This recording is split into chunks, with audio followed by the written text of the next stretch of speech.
नमस्कार, मैं डॉक्टर राकेश कुमार शर्मा, सहायक आचार्य अर्थशास्त्र। आज हम बीए तृतीय वर्ष अर्थशास्त्र का जो फर्स्ट पेपर है समष्टि आर्थिक सिद्धांत मैक्रो इकोनॉमिक थ्योरी, उसका लेसन 6 मुद्रा के बारे में अध्ययन कर रहे हैं। इससे पहले हमने मुद्रा की परिभाषाएं, मुद्रा के कार्यों को विस्तृत रूप से समझा। आज हम देखते हैं मुद्रा का महत्व विभिन्न क्षेत्रों में क्या क्या है। तो मुद्रा की अर्थव्यवस्था में इतनी सार्वभौमिकता और इतनी इसकी स्वतंत्रता है कि मुद्रा सभी प्रकार के क्षेत्रों को प्रभावित कर सकती है। सामाजिक क्षेत्र, आर्थिक क्षेत्र, राजनीतिक क्षेत्र, पूंजीवादी, समाजवादी, मिश्रित अर्थव्यवस्था, सभी प्रकार के क्षेत्रों और सभी प्रकार की अर्थव्यवस्था में मुद्रा का अपना आधिपत्य होता है। तो सबसे पहले मुद्रा का क्षेत्र काफ़ी विस्तृत है। मुद्रा एक अर्थव्यवस्था को कहाँ तक प्रभावित कर सकती है, इसके बारे में सोचना बहुत ही मुश्किल है। तो सबसे पहले हम मुद्रा के महत्व को देखते हैं कि मुद्रा किस प्रकार से अर्थव्यवस्था के विभिन्न क्षेत्रों को प्रभावित करती है। तो आधुनिक अर्थ प्रणाली में आर्थिक क्षेत्र में उपभोक्ता के लिए मुद्रा सार्वभौमिक है। जिस उपभोक्ता के पास मुद्रा है उसी में निर्णय का अधिकार है। वही अर्थव्यवस्था में वस्तुओं और सेवाओं के चयन को, किस प्रकार की वस्तुओं का उपयोग करना है, चयन का निर्णय उसको प्रदान करती है। उत्पादक के लिए भी मुद्रा बहुत महत्व रखती है। उत्पादक निर्णय का अधिकार तो न केवल निर्णय का अधिकार ही प्रदान करती है, बल्कि साधनों के सर्वोत्तम आवंटन की समस्या का समाधान भी मुद्रा के द्वारा ही किया जाता है। और बड़े पैमाने पर उत्पादन भी मुद्रा के द्वारा ही संभव हुआ है। मजदूरी, लगान, ब्याज और लाभ यानी कि राष्ट्रीय आय का जो वितरण है वो भी मुद्रा के द्वारा ही संभव हुआ है। आर्थिक क्षेत्र में सार्वजनिक वित्त में भी मुद्रा का बड़ा महत्व है। सार्वजनिक वित्त में सरकार करों को किस प्रकार से सामान्य जनता से करों को एकत्रित करके उनको आवश्यक लोगों को किस प्रकार से उनका वितरण किया जाना है, ये मुद्रा के द्वारा ही संभव हो पाया है। सार्वजनिक करारोपण, सार्वजनिक व्यय और सार्वजनिक ऋण, तीनों प्रकार की गतिविधियों में मुद्रा अपना महत्वपूर्ण योगदान देती है और जीवन स्तर की वृद्धि में सहायता प्रदान करती है। जीवन स्तर में लगातार वृद्धि, आर्थिक कल्याण, आर्थिक विकास को गति प्रदान करने में मुद्रा सहायक है। वस्तु विनिमय की प्रणाली की कठिनाइयों को दूर करती है। वस्तु विनिमय प्रणाली में जो कठिनाइयाँ आती हैं उनको दूर करने का कार्य, एक वस्तु का दूसरे वस्तु से किस प्रकार से लेन देन संभव हो पाता है, ये बहुत ही कठिनाई युक्त होता है। इसको दूर करने का कार्य भी मुद्रा के द्वारा ही किया जाता है और राष्ट्रीय और अंतर्राष्ट्रीय व्यापार में बहुत उपयोगी है। मुद्रा के द्वारा ही राष्ट्रीय व्यापार होते हैं और आयात और निर्यात भी संभव होते हैं। और आयात और निर्यातों के समय तो मुद्रा का अंतर्राष्ट्रीय बाजार में क्या मूल्य है, यह भी निर्धारित मुद्रा के द्वारा ही संभव हो पाया है। सामाजिक क्षेत्र में मुद्रा का बहुत महत्व है। सामाजिक क्षेत्र में मुद्रा दासता से मुक्त कराती है। जिस व्यक्ति के पास मुद्रा होगी वो किसी प्रकार की गुलामी, लोगों के यहाँ काम करना, इससे मुक्त हो जाएगा। पहले सामाजिक क्षेत्र में लोगों के यहाँ बंधुआ मजदूर की बहुत बड़ी समस्या थी।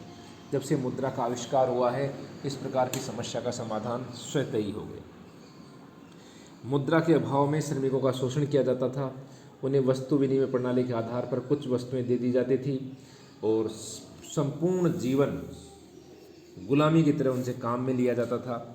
और इसलिए मुद्रा के आविष्कार के पश्चात लोगों में समझदारियाँ बढ़ी, मुद्रा का ही लेन देन किया जाने लगा, पारिश्रमिक के प्रतिफल के रूप में मुद्रा ली जाने लगी, जीवन स्तर ऊंचा उठा और दासता से मुक्ति मिली, श्रमिकों का शोषण बंद हुआ, सामाजिक पूंजी, सामाजिक विकास संभव हुआ, सामाजिक कल्याण में वृद्धि हुई और मुद्रा के द्वारा ही सांस्कृतिक आदान प्रदान हुआ। सांस्कृतिक आदान प्रदान में भी मुद्रा अपना महत्वपूर्ण योगदान देती है। अब देखें राजनीतिक क्षेत्र में, तो राजनीतिक क्षेत्र में राजनीतिक चेतना मुद्रा के द्वारा ही संभव हुई है। जिन व्यक्तियों के पास मुद्रा थी वो धीरे धीरे राजनीतिक क्षेत्र की ओर बढ़ने लगे और समाज सेवा के लिए, राष्ट्र सेवा के लिए प्रेरित हुए। अंतर्राष्ट्रीय सहयोग में वृद्धि हुई। जो संपन्न देश थे जहाँ मुद्रा प्रमुख प्रधानता से अपना कार्य कर रही थी, वो और देशों के भी सहायता करने में बहुत आगे आए और देशों की सहायता करने में भी उन्होंने अपना महत्वपूर्ण योगदान दिया। राजनीतिक सत्ता की प्राप्ति, आज हम देख रहे हैं राजनीतिक सत्ता मुद्रा के द्वारा ही संभव हो पाई है।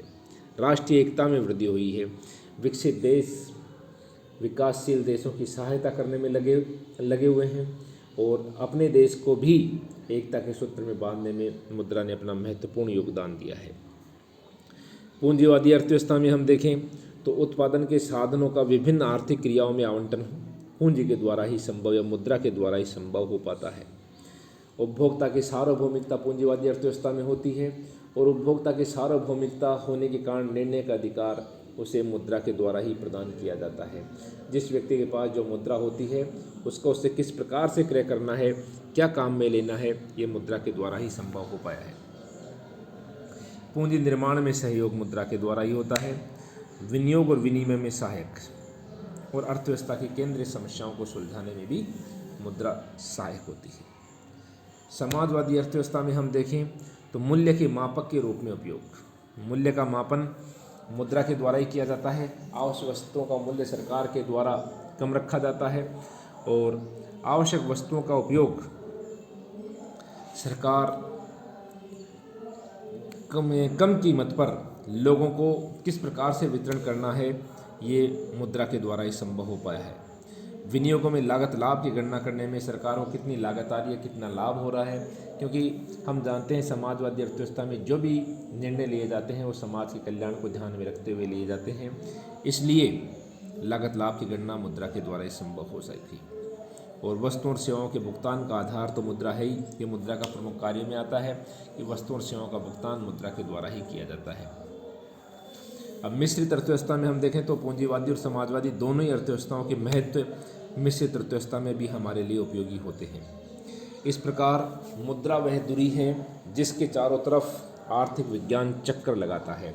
मार्शल ने जो एक कथन कहा, ये अर्थव्यवस्था में मुद्रा के महत्व को स्पष्ट करता है। आधुनिक अर्थव्यवस्था के संपूर्ण ढांचे में मुद्रा अपना केंद्रीय स्थान रखता है। बचत, निवेश, रोजगार, उत्पादन, उपभोग, निर्यात, आयात, कीमत आदि के मध्य मुद्रा का आदान प्रदान का समावेश होता है। मुद्रा ने मानवीय स्वतंत्रता को बढ़ाया है, क्योंकि जिस व्यक्ति के पास मुद्रा है वह अपनी इच्छा अनुसार वस्तुओं का उपयोग कर सकता है। क्योंकि उसे मुद्रा क्रय शक्ति प्रदान करती है। पूंजी को अधिक गतिशील बनाया जा सकता है। मुद्रा के इतने अधिक उपयोग हो गए हैं कि उसे अब हमें सूची में बांधना, एक सूची में प्रस्तुत करना बहुत ही कठिन है। हम ये कह सकते हैं कि आधुनिक आर्थिक जीवन का प्राण मुद्रा है और मुद्रा के बिना आधुनिक अर्थव्यवस्था की कल्पना नहीं की जा सकती। ये एक लाइन के द्वारा मुद्रा के महत्व को कितना विस्तृत रूप से समझाया गया है कि मुद्रा के बिना आधुनिक अर्थव्यवस्था की कल्पना भी करना संभव नहीं है। लेकिन अच्छा, इसके बाद मुद्रा की चक्राकार गति है। हम डायग्राम में देख रहे हैं कि परिवार के द्वारा वस्तुओं और सेवाओं का भुगतान किया जा रहा है। परिवार के द्वारा सेवाएं दी जा रही हैं व्यवसायी को या फर्मों को, तो फिर व्यवसायी से वस्तुओं का भुगतान किया जा रहा है। अब देखते हैं कि व्यवसायी के द्वारा सरकार को अनुदान दिया जा रहा है, तो सरकार कर और फीस के लेकर के मुद्रा प्राप्त कर रही है, तो अनुदान के द्वारा वापस व्यवसायी को दे रही है। अच्छा, तीसरा हम देखें परिवार से विदेशों को सेवाओं का भुगतान किया जा रहा है, तो सेवाओं का भुगतान विदेशों से वापस परिवार को भी हो रहा है मुद्रा के रूप में। सरकार भी विदेशों को आयात निर्यात कर सकती है, और तो निर्यातों के द्वारा विदेशों से पूंजी आती है, तो आयातों के द्वारा विदेशों को पूंजी जाती है। इसी प्रकार व्यवसायी भी निर्यात और आयात करके मुद्रा के प्रवाह को गति प्रदान करता है। तो ये मुद्रा की चक्राकार गति थी, जो परिवार, व्यवसायी, सरकार और विदेश चारों अर्थव्यवस्था के चारों सेक्टरों के रूप में दिखाई गई है। परिवार में वस्तु और सेवाओं का भुगतान किया जा रहा है। परिवार के द्वारा सरकार को कर, फीस, जुर्माना और वेतन पेंशन सुविधाओं के रूप में मुद्रा आती है, कर, फीस, जुर्माने के रूप में जाती है। व्यवसायी अनुदान, कर, फीस के रूप में सरकार को मुद्रा प्रदान करता है, अनुदान के रूप में वापस लेते हैं। और सरकार आयात और निर्यात के द्वारा, और व्यवसायी भी आयात निर्यात के द्वारा विदेशों से, तथा परिवार भी सेवाओं के भुगतान और सेवाओं के भुगतान के द्वारा विदेशों से अपनी मुद्रा की चक्राकार गति में सहायता प्रदान करते हैं। तो ये मुद्रा की चक्राकार गति थी। इतना होने के बाद मुद्रा के दोष भी हैं। नंबर 1, मुद्रा का मूल्य अस्थिर होता है। कभी मुद्रा का मूल्य घटता है, कभी मुद्रा का मूल्य बढ़ता है, जो कि मुद्रा का मूल्य अस्थिर होने के कारण मुद्रा की मूल्य को स्थिर बनाए रखना संभव नहीं हो पाता और तेजी मंदी आती है। दूसरा, तेजी मंदी विभिन्न प्रकार के व्यापार चक्रों को जन्म देती है। अर्थव्यवस्था में कभी व्यापार चक्रों में उछाल आता है, तेजी आती है, कभी मंदी आती है। सामान्य व्यक्ति इसको समझना बहुत कठिन हो पाता है और हमेशा ठगा सा महसूस करता है। तो ये व्यापार चक्र मुद्रा के द्वारा ही उत्पन्न हो पाते हैं। और मुद्रा और पूंजी का केंद्रीकरण कुछ लोगों के बीच में ही हो रहा है, और जबकि देश में हम देखते हैं कि एक बहुत बड़ा वर्ग मुद्रा से वंचित है। इसलिए जो इनके पास मुद्रा का केंद्रीकरण होता है उन्हीं के पास निर्णय की शक्ति होती है और वो ही सभी प्रकार के निर्णय लेते हैं। और आज भी श्रमिकों का या जनता का शोषण किया जाता है। इससे आर्थिक शोषण बढ़ता है, आर्थिक असमानता बढ़ती है, मुद्रास्फीति की स्थिति उत्पन्न हो जाती है। मुद्रास्फीति अर्थव्यवस्था के लिए इस मुद्रा के विभिन्न प्रकार के मूल्य, जो मुद्रास्फीति, अविस्फीति, विस्फीति, संस्फीति, स्टिगफ्लेशन, सभी प्रकार के जो ये दोष हैं, ये मुद्रा के लिए बहुत ही गलत हैं। लेकिन इसमें मुद्रास्फीति और अविस्फीति तो कभी मुद्रा की कीमतों में कमी, कभी मुद्रा की कीमतों में वृद्धि, ये अर्थव्यवस्था में लोगों का शोषण और देश की आर्थिक स्थिति को असंतुलित करने में बहुत ही योगदान देते हैं, जो कि मुद्रा के द्वारा ही संभव हो पाया है। इसलिए हम कह सकते हैं कि मुद्रा एक अच्छा सेवक है लेकिन बुरा स्वामी है। अगर इसको सेवा भाव से काम में लिया जाए, मुद्रा के कार्य के रूप में काम में लिया जाए तो ये अच्छा सेवक है। लेकिन अगर इसको मालिक बन के काम में लिया जाए या स्वामित्व के रूप में काम में लिया जाए तो एक बुरा स्वामी है, क्योंकि इसके निर्णय हैं या इसके जो कार्य हैं या जिसके पास होती है उसके द्वारा जो निर्णय लेने की क्षमता है उसमें केंद्रीकरण होने से, स्वार्थपन होने से हमेशा शोषण की भावना ही बनी रहती है। मुद्रा एक आवश्यक बुराई है, आवश्यक है, देश, समाज, अर्थव्यवस्था के लिए बहुत आवश्यक है। लेकिन इसके दो दोष हैं, उसमें बुराइयां उत्पन्न हो जाती हैं, क्योंकि इसका मूल्य अस्थिर होता है, विभिन्न प्रकार के व्यापार चक्र होते हैं।